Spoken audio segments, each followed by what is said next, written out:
구독과 좋아요는 사랑입니다. 여러분 반갑습니다. 서목서의 말씀창고의 서현 목사입니다. 오늘도 시청해 주셔서 감사합니다.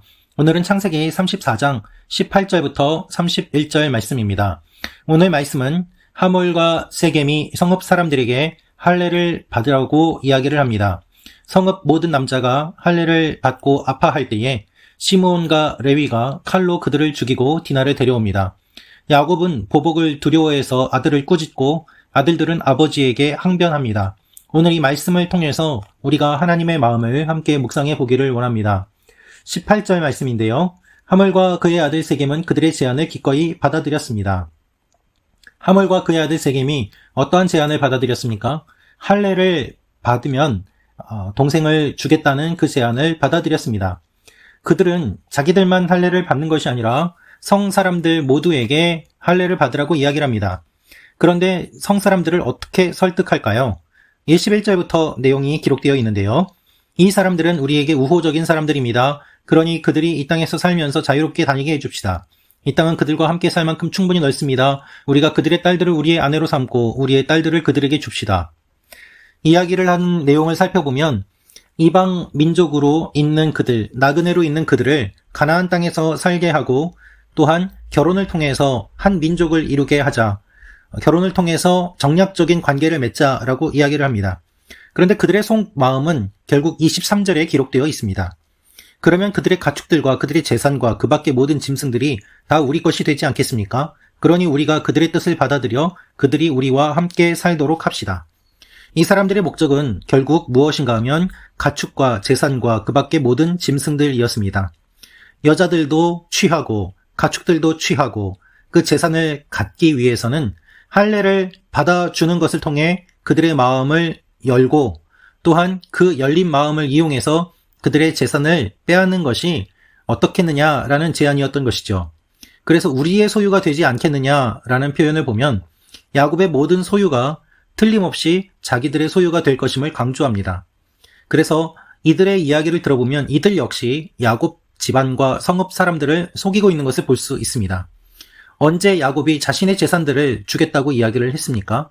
그런데 이들은 먼저 자신들의 생각으로 이와 같이 과대 망상을 하며 확대 해석하고 주장을 하고 있는 것입니다. 우리만 할례받는 것이 아니라 성읍 사람들을 다 할례받아서 야곱과 그 가족이 가지고 있는 재산을 우리가 취하고 또한 그것을 서로 나눠 가지면 여러분도 좋고 나도 좋고 다 좋은 것 아니겠느냐라고는 이야기를 하고 있는 것입니다. 야곱의 아들들도 이들을 속이고 이들도 서로를 속입니다. 여러분, 속고 속이는 관계 가운데 오늘 말씀이 진행되는 것을 볼 수 있습니다. 겉으로는 그럴듯한 명분을 내세웁니다. 야곱의 재산을 다 우리가 가질 수 있게 된다. 할례 받으면 우리가 동생을 줄 것이다. 서로서로 명분이 있습니다. 그럴듯합니다. 그 말을 들으면 정말 넘어갈 만큼 매력적인 말들과 제안입니다. 그러나 속셈은 다 다른 것이죠. 여러분, 우리의 삶에 있어서 이와 같은 일들이 참 많이 있습니다. 그럴듯한 말로 다가옵니다. 좋아 보이는 제안입니다. 하지만 그 속마음은 전혀 다른 그와 같은 경우 말입니다. 지금 이것이 인간들의 보여주고 있는 모습입니다. 또한 우리가 살고 있는 삶의 현장입니다.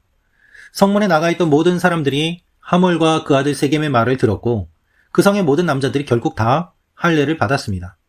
할례를 받았다는 것은 결국에는 생사를 잘라냈다는 것이고 그들은 아픔을 겪을 수밖에 없었습니다. 상처가 나을 때까지는 시간이 필요했기 때문이죠. 그런데 같은 날 모두 다 함께 할례를 받았으니 전쟁을 하게 될 때, 싸움을 하게 될 때에 아무도 제대로 싸울 수 있는 상황이 아니었습니다. 그것을 알고 디나의 오빠인 시므온과 레위가 칼을 빼들고 가서 그 성을 습격해 모든 남자들을 다 죽였습니다. 결국 자신의 여동생 디나의 일로 인해서 수많은 사람들이 피를 흘리게 되는 그와 같은 일들이 일어나게 된 것입니다. 그런데 이들이 한 행동을 보면 단순히 여동생에 대한 복수로 사람들을 죽인 것뿐만 아니라 그 성을 약탈하는 모습을 보게 됩니다. 27절부터 말씀입니다. 야곱의 아들들은 시체들이 있는 곳으로 가서 그 성을 약탈했습니다. 이는 그들이 자기 누이를 더럽혔기 때문이었습니다. 야곱의 아들들은 그들의 양떼와 가축들과 나귀들과 그 성 안에 있는 모든 것들과 들에 있는 모든 것들을 다 가져왔습니다. 또한 그들의 모든 재물들과 모든 여자와 아이들과 집안에 있던 모든 것들을 다 약탈했습니다.